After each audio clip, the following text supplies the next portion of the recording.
I've been needing to find a new apartment, which has not been easy with credit as bad as mine. Luckily, I found cosigning.com. They connected me with a cosigner who helped me get my dream apartment for me and my dog. I just paid a small fee and was able to move in fast. Get the cosigner you need for the apartment you want. Check out cosigning.com today. You know, I once spoke to someone that was on their deathbed, and they said that when they were thinking they were about to pass away and die, that they said they would trade anything in the world for only one more day. This person said that they took life for granted, and in their eyes, everything else was more important. But leaving this earth put things in perspective, and now they're more grateful and appreciative of everything in life. Everybody I'm looking at is very ungrateful about this ceasefire taking place in the Gaza Strip. Trump magically was able to broker a ceasefire, and luckily today Hamas relieved the last remaining living Israeli hostages. But yet I'm looking in American media, and instead of everybody on the left and the right and all the Free Palestine protesters screaming, "Thank you, Donald Trump," I'm seeing criticism leveraged against him yet and still. A friend of mine that's Palestinian, we spoke yesterday, and he was like, well, is Palestine free? And I'm looking at him like, do you understand that Donald Trump is not the president of Palestine? He doesn't owe those people anything. He doesn't owe you anything. You're actually Palestinian, but you live in the United States. You owe your people everything. Why didn't you go over there and try to broker a peace deal your damn self? Again, everybody is so ungrateful. But guess what? The people in Gaza, if this ceasefire only lasts for another 10 days, for a lot of people that are going to die, that's 10 more days than they had in the first place. Do not be ungrateful. Tomorrow's not guaranteed. So anyway, this is we're going to play some of the footage from Benjamin Netanyahu. The other part of this video is we're going to discuss why Netanyahu is also not happy. I'm not sure how Trump got him to agree to this, but this is a step. This ceasefire is a step towards him going into prison. Now, the country of Israel is famously known for putting away its politicians for corruption, all different types of crimes. Netanyahu was actually on trial, and that's when this war conveniently started. And I believe it's something in their charter where during wartime, they can't prosecute a sitting president. So Netanyahu is not happy about this ceasefire. To be honest, the only reason why he's not in prison today is because of this war. Now, Israel is famous for breaking their ceasefires. Actually, they have a ceasefire right now with Lebanon, and they've already broken it. They have a ceasefire with Syria. They've already broken it. So I'm not sure how this one in Gaza is going to last. However, it's a double-edged sword, because even though there is a ceasefire, to maintain it, we will have to send American troops into Gaza to prevent Israeli strikes. Because if they accidentally harm an American with their strikes, well, then it'll be hell to pay. Israel is losing the war over the American public every day. And the World Economic Forum is looking to upseat them and replace them. I'm not necessarily sure which one is going to be the lesser of the two evils, but both are evil. I just wish that America could just stay in the hands of patriots and nationalists. But unfortunately, the globalist Zionists or the globalist World Economic Forum have way too much influence, and they are coming for our country. So this is some of the live video from Trump, who just arrived in Tel Aviv today. היו רגעים שחשבתי, כך אומר ויטקוף, שעליכם להתגמש יותר, אבל האמת היא שכעת, במבט לאחור, אני חושב שלא היינו מגיעים לנקודה הזו, אם ראש הממשלה נתניהו that would have been lost without your leadership.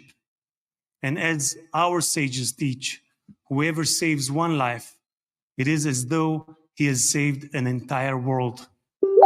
You have proven that true peace is achieved through strength, and that only those who are prepared to use force in the present can prevent the need to use it in the future.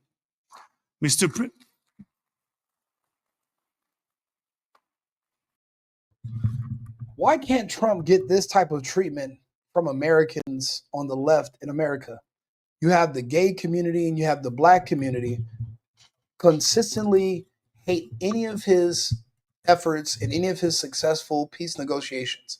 When he brings peace to American cities and he brings peace to black neighborhoods, they're mad because they want the death. They want the violence. I don't know why people here cannot be as appreciative as these people over there in Israel or in Gaza. Yeah, the people over here, they want something to be mad about. I don't think they ever wanted Palestine free. This was a grift for them. So now, how are they going to make money being paid to go out and do these pointless protests? That's going to be a hustle that dried up right there. So a lot of people are mad that the gravy train is stopping. That's why they're not as excited or as grateful that they didn't want this to end. They're basically like doctors. There's no money in the cure. The money's in the medicine keeping you hooked long term. They need the conflict so they can continue to ask for funding and be paid to go out and protest. They're activists. They go to school to learn to be activists. They're no longer taking classes so they can learn a profession. All they can learn how to do now is protest. So I just wish that Trump was appreciated more here for his efforts. We really should be more patriotic and more appreciative of what this man has been doing around the world. And to snub him for a Nobel Peace Prize when he's literally the person who brought peace is ridiculous. Mr. President, you, more than any other individual, are deserving of the highest recognition for your efforts in promoting peace. Therefore, I hereby announce that together with our good friend, Speaker of the House, Mike Johnson, we will rally speakers and presidents of parliaments from around the world to submit your candidacy for the Nobel Prize, Peace Prize next year. There is no one more deserving than you, President Trump. No one.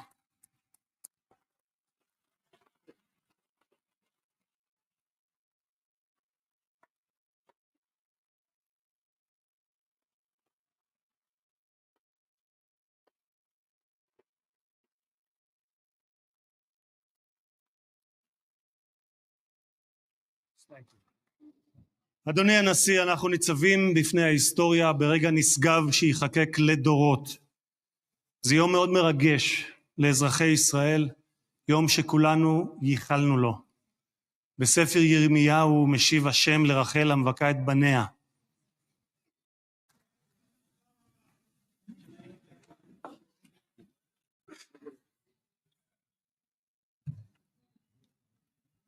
מכובדי הנשיא, Netanyahu does not seem very thrilled to be here. I'm sure he's going to find a way to sabotage this peace deal to keep himself out of prison.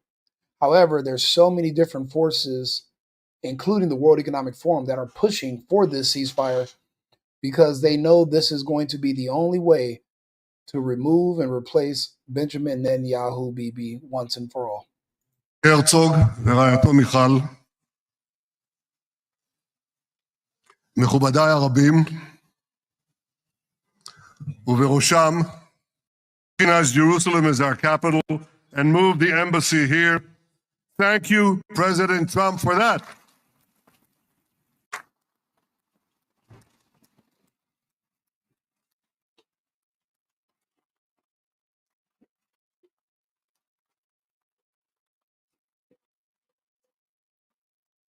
There are many other reasons to thank you since your last visit here.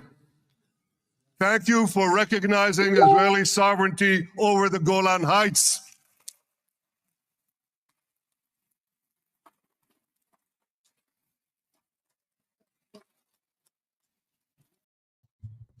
that's also a problem because the United States, along with the UK, Canada, and the other Western G7 countries, will also be now recognizing a separate Palestinian state. So, yeah, you got the Golan Heights, but with the Palestinians having statehood, you will have to abide by international laws when it comes to them, and then they can actually bring defense in from the UN to help defend them. They will be recognized as a state. So there's give and take here. I don't know if Netanyahu's going to bring that up, but I just wanted to throw that in there. Thank you for standing up to the lies against Israel in the United Nations.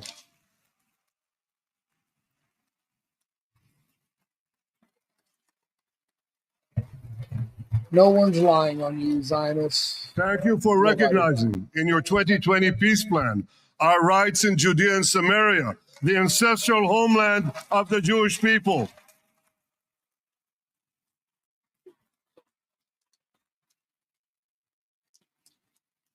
Thank you for brokering the historic Abraham Accords.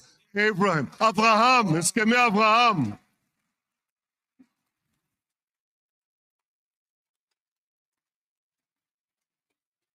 Thank you for withdrawing from the disastrous Iran nuclear deal.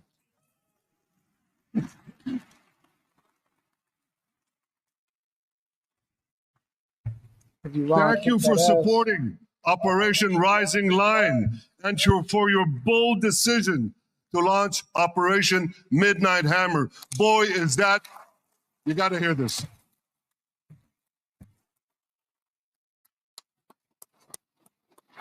This is the most fitting name ever named for a military operation because a little after midnight, you really hammered them. Oh, yeah. My friends, this is only a partial list, but it's enough to affirm what I've said time and again. Donald Trump is the greatest friend that the state of Israel has ever had in the White House.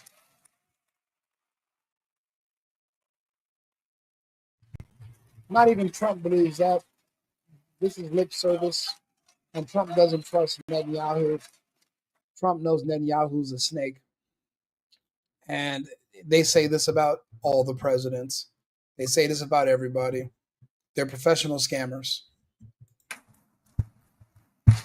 No American president has ever done more for Israel. And as I said in Washington, it ain't even close. It's really not a match. Mr. President, today we welcome you here to thank you for your pivotal leadership in putting forward a proposal that got the backing of almost the entire world. A proposal that brings all our hostages home.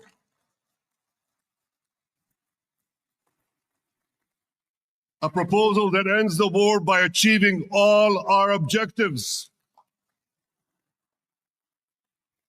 A proposal that opens the door to an historic expansion of peace in our region and beyond our region.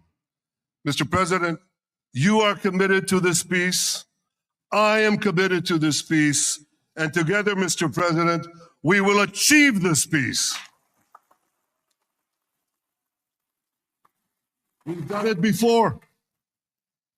We've done it before in the Abraham Accords, and we'll do it again. Mr. President, today the Jewish calendar marks the end of 2 years of war. That war began on October 7th on the Jewish festival of Simchat Torah. You always tell me, and you tell the world, remember October 7th. Mr. President, we remember. Trump knows the truth. That's why he's looking at Netanyahu like that. He can't, Trump wears his emotions on his sleeves. He doesn't really have a poker face. He can't stand this guy. Nobody can. And he will also be happy once this man is behind bars. Remember the thousands of Hamas terrorists who stormed into our towns and kibbutzim. We remember the 1,200 people Hamas savagely slaughtered in cold blood. You let them in. You had a stand down order for your military. You wanted that to happen. He's extremely corrupt. Matter of fact, let's just see how corrupt he is. Let's check out this. Israeli Prime Minister Benjamin Netanyahu is facing charges of bribery, fraud, and breach of trust. And it all came about because of a garbled, barely audible voice recording taken from inside someone's pocket. Should have thought about that. No, that's not They had true. done a switch. Yeah. The police came across it almost by accident when they were investigating something else entirely.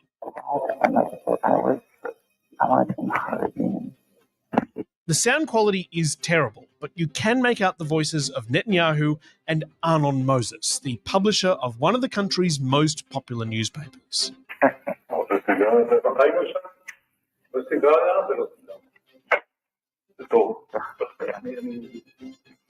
They're sitting on the outdoor patio of the Prime Minister's residence. It starts out innocently enough. They have a little chat about cigars. Netanyahu loves them. Moses has never smoked one in his life. Neither of them drink. But pretty rapidly they get down to business. Netanyahu doesn't like the way that Moses' newspaper, Yediot Haranot, is covering his government. So Moses makes Netanyahu an offer. He says, I'm looking you in the eyes and telling you if we can come to an agreement on this law, I will do all I can to make sure you stay here as long as you want. Stay here, meaning stay as Prime Minister.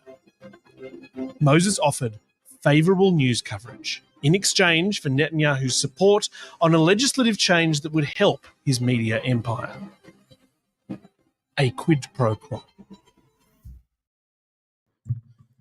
Oh, wow. I didn't know this. A quid pro quo. This sounds like what Biden did in the Ukraine that he admitted to on video that magically everyone pretended they had no idea. There's literally a video of him saying, I told the Ukrainians, unless they fire the prosecutor that's investigating my son and our business dealings, that they're not going to get the billions of dollars in funding.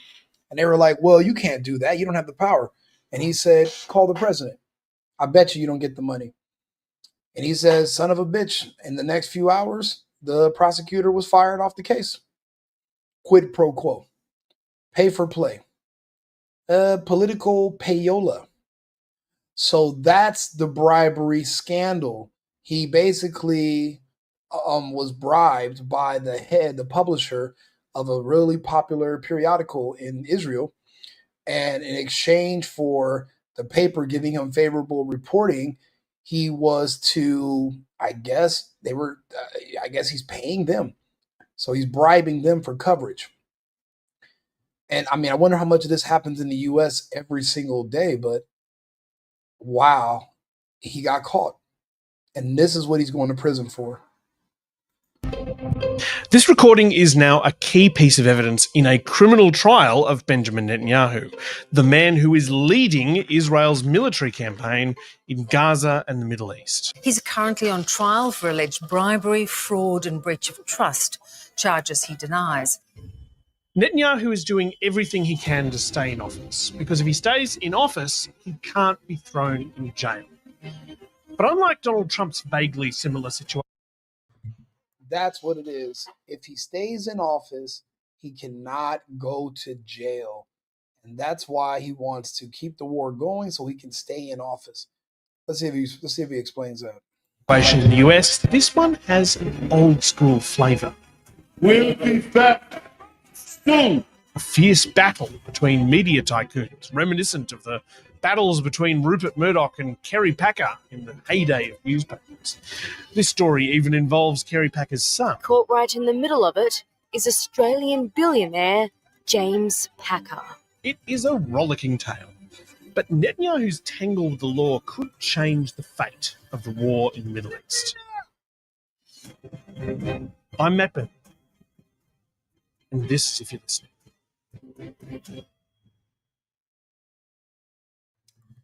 So this is why Netanyahu is not necessarily too happy about this peace agreement. It puts him one step closer to a prison cell.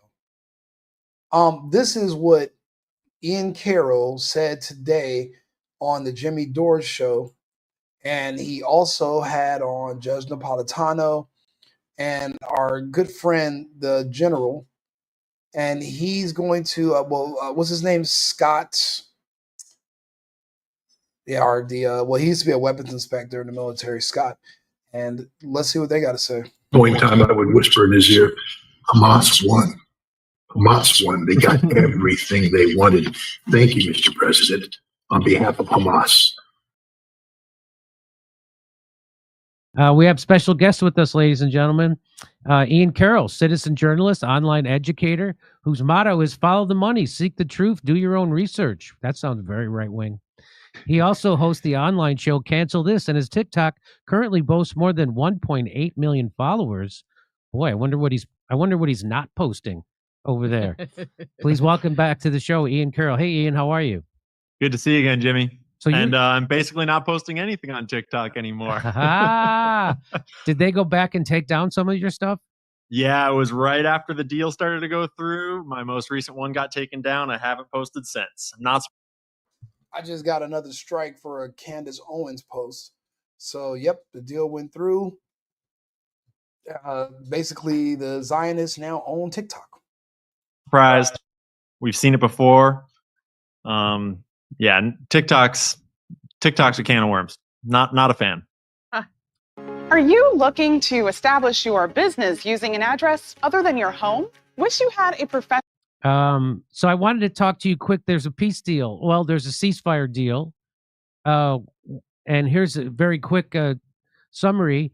Multi-phase framework focused primarily on ending the 2-year Gaza war rather than resolving the broader Israeli-Palestinian conflict. The first phase, which is Israel approved on October 9th, includes an immediate ceasefire, release of all remaining Israeli hostages, which there are about 48, and within 72 hours.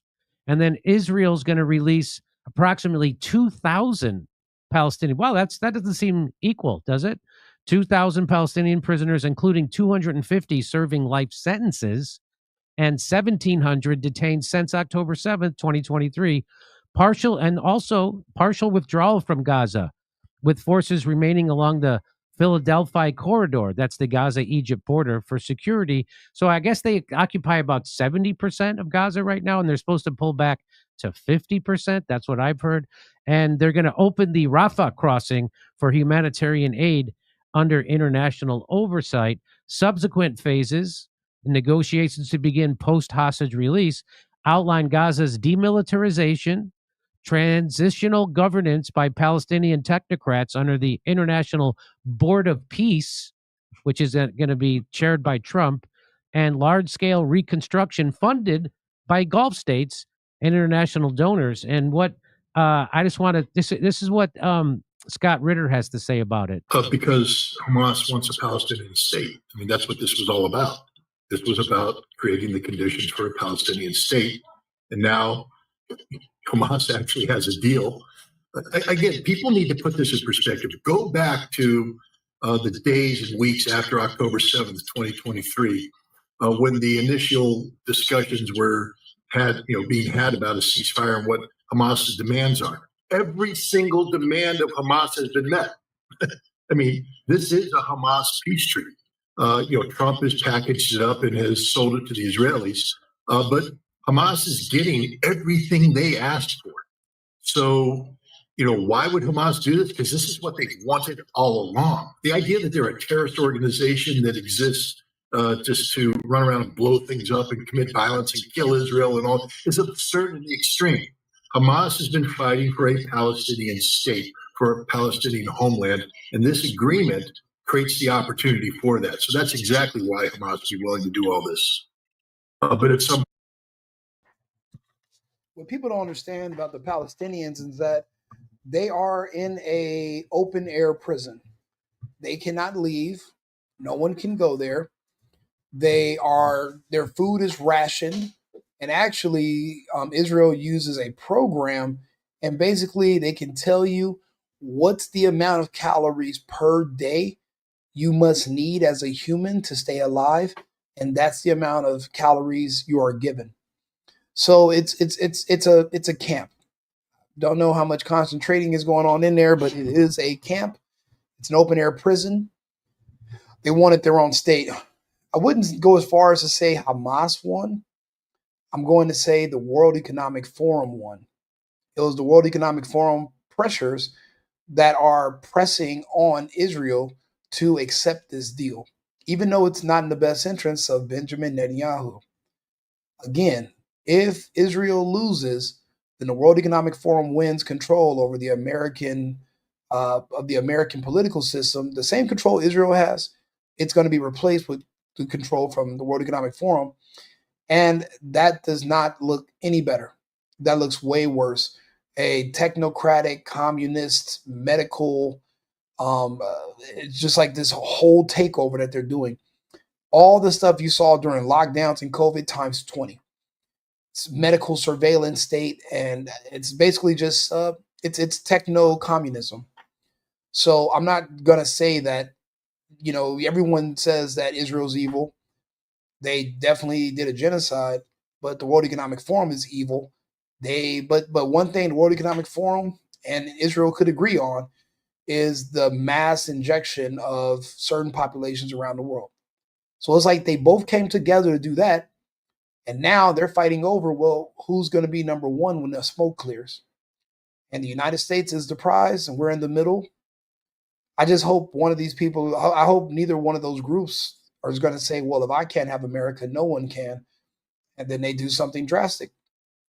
But I guess we're going to have to wait and see. Point in time, I would whisper in his ear, Hamas won. Hamas won. They got everything they wanted. Thank you, Mr. President, on behalf of Hamas. Bro, you're done already? Yeah, bro. How? I hired Motion to hire AI employees. AI. So that's Scott Ritter saying Hamas actually won this war. They got everything they wanted. I think that remains to be seen. But go ahead, unpack this. We'll take it where you want, Ian. Yeah, obviously it's very fresh, and there's a lot more that we don't know than that we do know. One thing we do know is that we've seen Israel violate countless ceasefires in the past, but I'm optimistic about this one, and I'm trying to stay that way. Because Scott's right that Hamas and the Palestinians in general are getting a lot of what they want. But unfortunately, it's at an extremely high toll of loss of life. You made a funny comment about the unequal number of prisoners being exchanged. And it's, when you know about how many Palestinians have been rotting away in Israeli prisons with no due process for years in some cases, it's not surprising that the deal includes the release of a whole bunch more Palestinians than Israelis. But I'm glad about hostages being exchanged in all regards and people being hopefully set free peacefully. And I noticed that the plan, they mentioned that Israel wanted there to be no big media circus around the hostage release, which makes sense because the media did not go so well for Israel the last time that we had a bunch of hostages being released. Let me say this. That seems kind of brilliant in Hamas's case, because most of those Palestinian prisoners that Israel is holding would have probably been executed by now had those hostages not been taken 2 years ago. So because Israel wanted to have more bargaining chips, they kept them alive. But if it wasn't for those hostages taken on October 7th, a lot of these Palestinians probably would have been executed immediately. So well played on that part. Memes still circulate to this day of like Israeli prisoners saying things to Hamas terrorists or whatever. Saying nice things and thanking them right? for saying bye, shukran. and giving a warm goodbye to their hostage keepers, and so they don't want people to see that. They don't want to see that Hamas actually took good care of the hostages, unlike when a Palestinian's inside of an Exactly. Israeli jail. The Or exact at least as good a care as they can while they're under siege, right? Right, correct. And starving and all these things. Yeah. Hopefully this ends the famine. But there's all these complex layers wrapped up in this, and I think the best place for people to start to access this and look into it and research it and gain a more complex understanding of what I think is going on here is the word technocrats, because in the reporting, in almost all of the reporting, you can see that they say.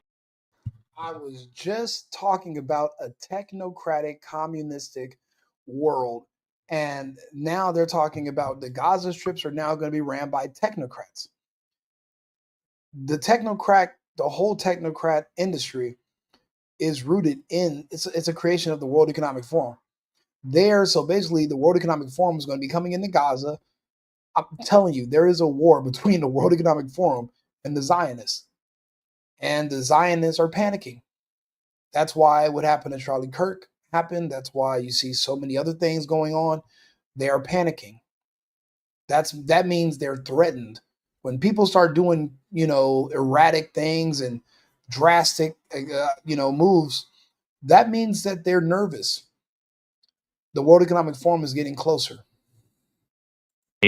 That the leadership of Gaza will be handed over to an interim government of technocrats. And there's a couple of, it's not entirely clear what they mean on face value, but one thing is that they're apparently like non-political. They're not partisan. They're not, they're mostly businessmen, educated people. And they're people that have interests aligned with the global banking cartel. Oh, really? Because if you look into what has been happening in the West Bank as of last year, their new government as of last March-ish is also led by technocrats. And a lot of the leadership in the West Bank right now, the word technocrats means previously worked for the World Bank, previously worked with these globalist financial. They previously worked with the globalist financial cabals. It's the World Economic Forum, the Davos Group, World Health Organization. They're making their move and they're getting closer to taking out the Zionists. And we're watching it all happen in slow motion. Everything you've seen interim has been a proxy war. I think we're going to start seeing direct attacks between the two groups coming soon. Power centers. And so that starts to, it starts to explain why a deal might be being made, because the deal is logically going to benefit the banking cartel if the banking cartel is being put in power in these places. But also it starts to explain how we might be watching maximum profit being extracted from every part of this plan, because the war was extremely profitable for bankers and war profiteers the world over. And now I would expect that the reconstruction process will be milked for all that it's worth too. But that doesn't necessarily make it bad as far as I'm concerned. The stopping of the killing is great. And if, it's going to happen in a corrupt way, at least it's less killing, hopefully. But I am reticent to, jump up and down and clap and celebrate, because there's a lot we still don't know. And there's a whole lot of what looks like the same old players profiting in the same old ways, just with a new script this time. Again, in my opinion, don't be ungrateful. The people of Palestine will live to fight another day. It could have all been over. They did try. Carpet bombing, bioweapons, just indiscriminate firing, using a computer program with drones called Palantir that would actually select. It was an algorithm that would choose which men they would kill. So, and this was a huge experiment. They basically practiced all the stuff that they're eventually probably going to use on us or other populations. They practiced it and they perfected the algorithm in Gaza. If there's any hope of a ceasefire, at least those people get to live another day, which is better than nothing. We should be grateful for it. It's looking more and more like Netanyahu's not going to be able to keep himself out of prison for much longer. I'm not saying by the end of this year, but perhaps third or second or third quarter next year, Netanyahu could be sitting in a prison cell. He's pretty much done with the trial. This war on October 7th literally stopped everything in its tracks, but it's not over. He wasn't exonerated. The case is pending. So soon he's going to have to go back to court. And that's why he wants to keep this going. And I'm sure if he can find a way to weasel something to keep a conflict in there, he will. But if American peacekeepers are there and American troops are on the ground in Gaza, in Palestine, it's going to make it almost impossible for him to do a direct attack again against the Gaza Strip without harming Americans. And then there's going to be zero support for Israel in the United States. It's already waning now. The World Economic Forum and their campaign, Free Palestine, keeping that going all this time, it's worn down the American people, and it's made a lot of people switch sides and say, you know what? Genocide is wrong. Maybe they shouldn't be doing these things. But if you only knew what the World Economic Forum had in store for us, if they could just get the United States under their control, you would beg for Israel to keep their power. You'd beg for Netanyahu to stay in office. I'm always disgusted when you have to pick between the lesser of two evils, because you still got to pick evil. If you have any comments, leave them. I want to talk to you. We're on 8 different platforms: Cash App, $, the single boyfriend. Let's if you want to buy me a coffee, if you want to just sit around and chit chat, I'm open to comments. If you want to correct me on anything, or if you have any more insight, I'm open to talking. We're going to have some guests coming up this week. We were going to do it on Instagram, but they are blocking my pages again. I'm no longer allowed to post.